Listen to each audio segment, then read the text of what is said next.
Bishop Blitz is ongoing, and I have 10 tips to help you score top 1%. And after I give my 10 tips, I'm going to be doing a Blitz rotation to kind of show you how I go about doing a Blitz rotation with all the teams in my saved squads. So let's go ahead and just jump into it right now. We have Bishop Blitz going on, and without a doubt, Bishop is the highest scoring character that we're doing a Blitz for. And consistently, I pretty much get top 1% for a lot of the new characters that are released if I put in the effort ever since Blitz Sim came into play. Ever since Blitz Sim came into play, it made things so much easier. So, I mean, I do a lot of blitzing, and I feel like I've acquired a lot of experience and just some tips and tricks, you know, to help you score higher. Some of these might be obvious, some of these might not be obvious. But yeah, I hope these tips help you out. So in no particular order, let's go ahead and just jump straight into them. So the first tip I'm going to go into is to blitz immediately after global reset. So global reset will change depending on your time zone. For me, I'm in the PST PDT time zone. So my global reset takes place at 4 p.m. every day. That's when all the new offers change and the new events shuffle around, the item stores shuffle around. And then that's when the blitz tiers reset, because we can do up to 8 rotations a day. So once 4 p.m. hits, I blitz. I run through my entire roster and I blitz. It's tempting to do your donation, do your real-time arena attacks, check the offers in the store, and so many other things. But do not give in to that temptation. You do want to get your blitz rotations in, because the sooner you get your blitz rotation in and go through all your entire roster, then that 2-hour cooldown will run the timer, and then you'll just ensure that you can do the next rotation 2 hours later. And the longer you stall, the longer it's going to take. So for me, I can give you a rundown. At 4 p.m. hits, I do my blitz rotation. Then around 6:05, I do my rotation again. 8:05, 8:07, blitz rotation, and then 10 o'clock or so before I sleep. So that's kind of how I really jump into it. And so yeah, really good tip. Number 2, save blitz charges from your challenges. And I'll go ahead and just show you right here. We have these a couple times a week, but the medical supply run, you get 90 blitz charges 3 times that day. So typically the most the blitz event that matters most is the one that typically runs from Thursday to Sunday. That's the more premier character, and that's exactly when we have the medical run challenge active. So you want to make sure you don't use those claim those rewards until after the blitz has taken place and you've drained your blitz charges. So ideally, when you start with 500 blitz charges, you'll drain your blitz charges down and then claim 90, 180, 270. So save your blitz challenge till after you've used up your blitz charges. Now for the third tip, make sure you Blitz Sim. So Blitz Sim has come into play, I don't know, it's been about a couple months so far, and Blitz Sim is wonderful. And then you'll see right here on the middle of the screen here, you have to go ahead and select the arrow. And then by selecting it, it'll make sure you do a battle, it'll simulate the battle, and you'll either win or lose. It'll show you the results, it shows you which characters have died or lost. But you want to make sure you Blitz Sim, because Blitz Sim allows us to get in up to max 8 rotations a day. That means that every character that you could use them 8 times until you have to start using power cores or blitz charges to use them again. So yeah, make sure you Blitz Sim. It allows you to get in 8 rotations. Before Blitz Sim came into play, it takes a long time to manually play the whole battle. And so for me, a Blitz Sim match to go through all 28 of my save squads, it takes several minutes, versus before, it would take 30-ish minutes to complete a whole rotation of my 28 saved squads. So make sure you take advantage of Blitz Sim. Fourth tip is to go ahead and make sure you always try to battle in tier 8 as much as possible. So you can see right here, this is actually not my active team. These are just trash characters. Okay, I'll go ahead and just show it here with the Astonished X-Men. Look at the top, it says tier 8. Ideally, you want to battle in tier 8 as much as possible. The higher tier you battle, the more points you'll acquire. And of course, the higher the tier, the harder the opponents are. But, even if some people might feel oh yeah, it's easier to win matches at tier 7 more consistently. then maybe that's better for you. You know, if you feel like your rosters aren't balanced enough, or you don't have really good blitz teams, maybe going down to a lower tier is better, like tier 6 or tier 7. But really, I guess for all endgame players, you should have enough characters. You should build your roster wide enough and arrange things enough that you can battle in blitz tier 8. And the challenge is trying to find the right teams to help you do that. So it might be a minimum amount of like 5-ish thousand points or 1,000 points every couple battles, but definitely the more points the better. So definitely do tier 8.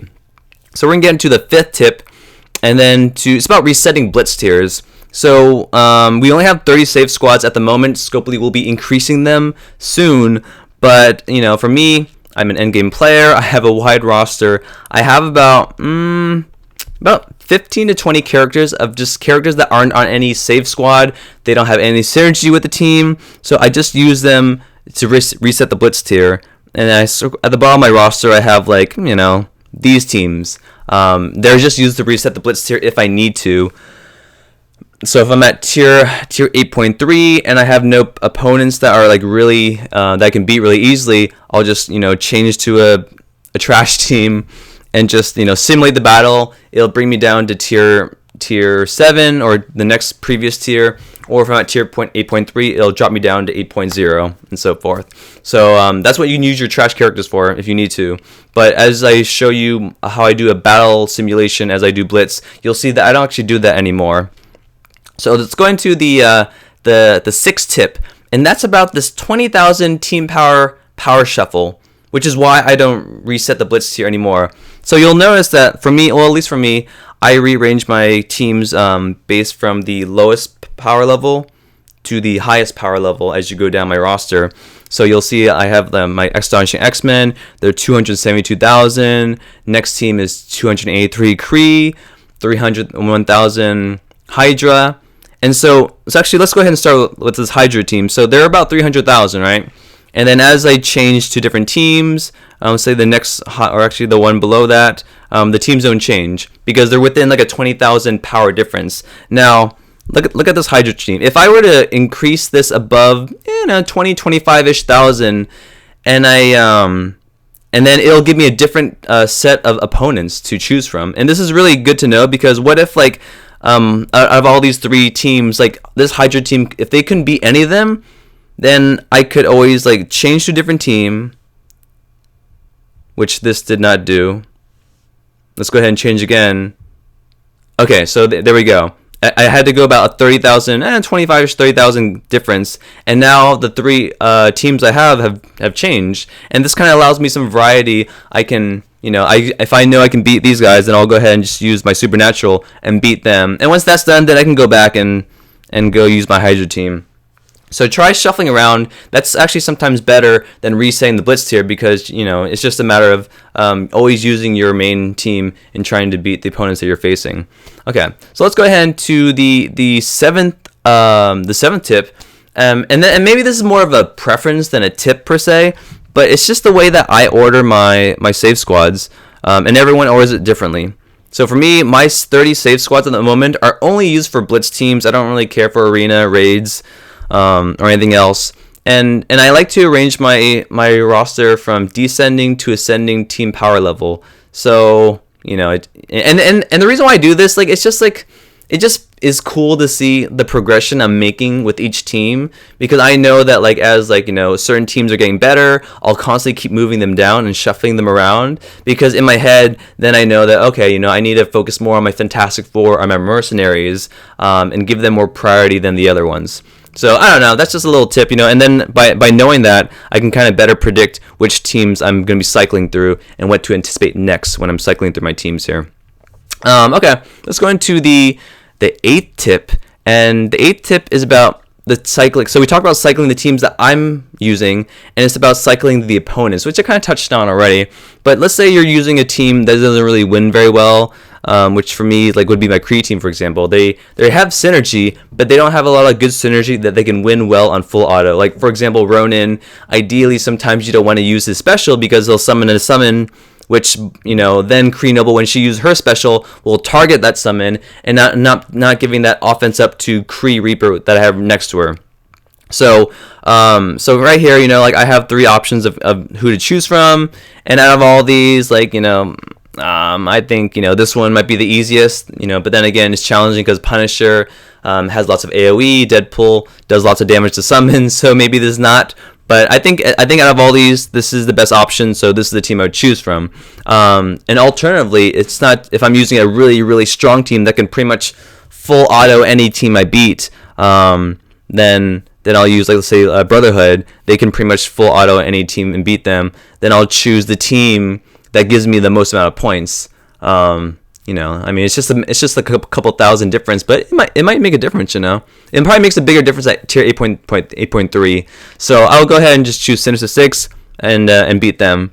And then, so let's talk about the 9th tip, and this is about using your Blitz charges at the end of the day, before you sleep, or right before global reset if there's enough downtime before 2 hours. So right now I only have 45 Blitz charges, and like, I started with a lot. I started with 500, and I use all the Blitz charges that I'm acquiring from challenges and the daily objectives.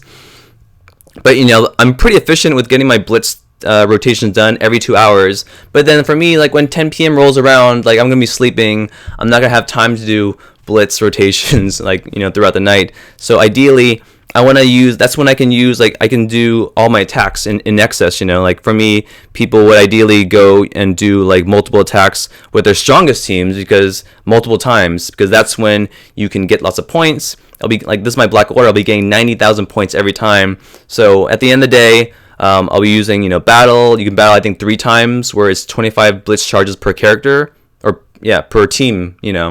And then after that, it goes up to 50. And then, so yeah, do that before you sleep.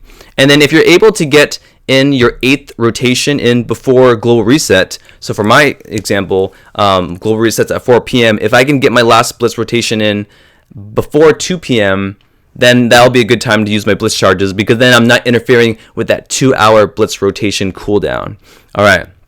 And the last tip, which probably is like not a tip, it's just an unfortunate reality, but it is imperative to scoring top 1%, is have a big total collection power. And it's sad to say, because for me, I'm an endgame player. I've been playing this game for a long time. I have 11.4 million total collection power. So Blitz Sim benefit me the most. Players like us were able to go through our entire roster and score.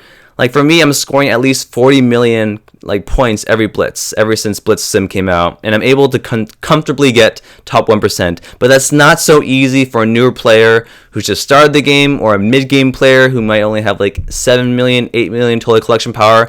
With Blitz Sim, it actually might be physically impossible. And that's just a flaw with the Blitz Sim system. It benefits those of us with bigger rosters, and it kind of hurts those with smaller rosters.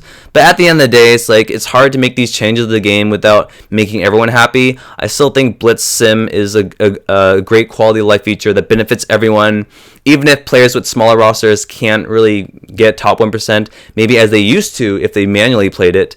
Everyone's just saving time. It's like, we save so much time.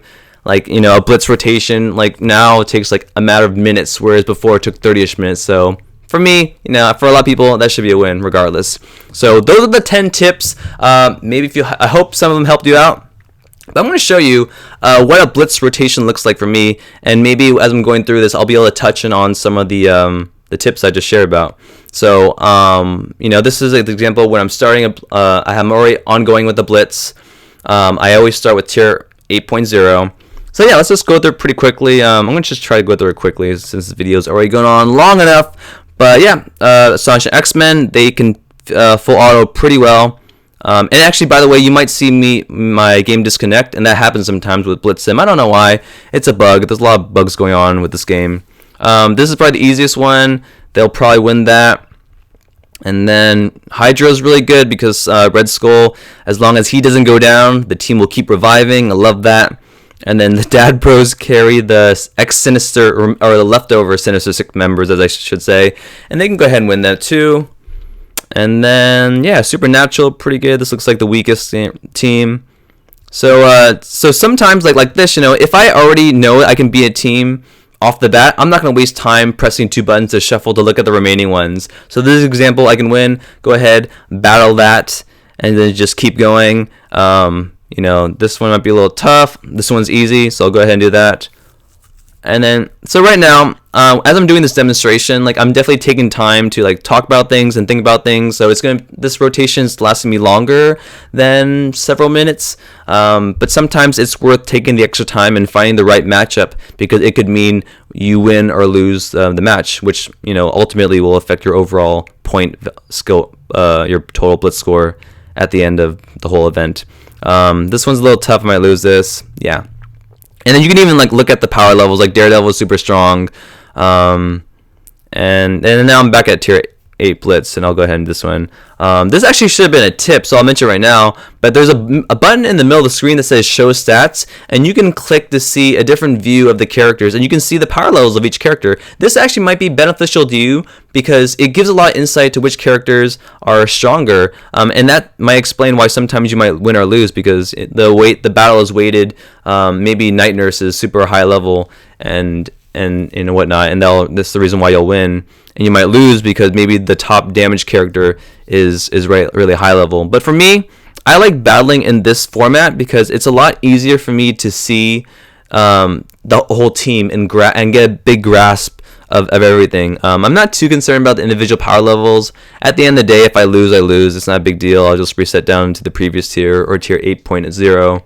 But I mean, yeah, like if I did it this way, it just feels like it takes me a lot more time for my brain to comprehend everything, and I already have a good sense of like how well my teams can beat the different characters. So I just like looking at like this. Defenders, they don't do too well. I might lose this one. Yeah, I definitely have like about maybe 4 or 5 teams that don't do well on Blitz Sim or full auto.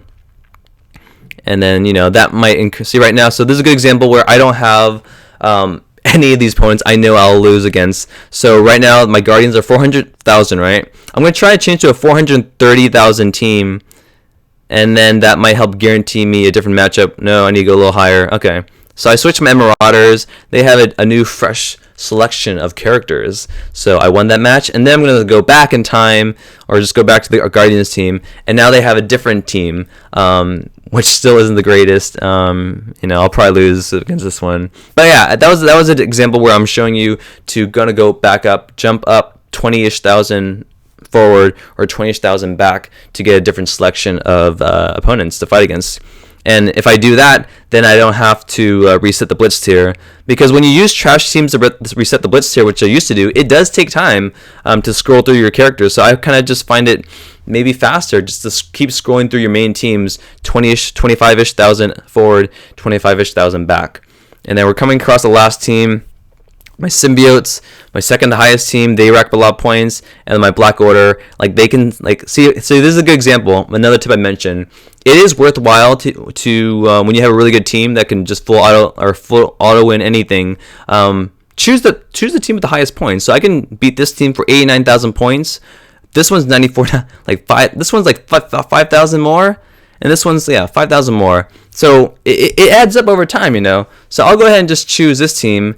And right there, I just scored 5,000-ish points. And I walked away pretty well for myself. So at the end of the night, this rotation, I'm ending with 37,000 points. And by the time this event's over, I'll be well over 40 million points. I'll be getting a nice top 1% with Bishop. Be getting 100 shards. So yeah, this was the video. It was really cool showing you this demonstration of how I do my Blitz rotation. I only had minimal losses, so that was pretty cool. And yeah, I hope these top 10 tips, and I even gave that bonus tip as well about showing the stats. That was quite helpful as well. So I hope you enjoyed these tips. And I hope they help you with your Blitz game. If this helped you out, please like the video, subscribe to my channel. I like doing these kind of content that really just helps you regardless where you are in the game. Most of my content is geared toward endgame players. But yeah, let me know in the comment section below, which tip did you like the most? Like, which one helped you the most as well? And are there any other tips that I didn't mention that you think me or others might find helpful? I would really like to know, because I'm always trying to improve my game. I watch other content creators, and I try to improve the way I play through them. So we're all in it together. We're all just trying to get better. So I think that's it, for now. I really appreciate you for watching this video, and as always, this is Pio Pico signing out. I'll see y'all next time.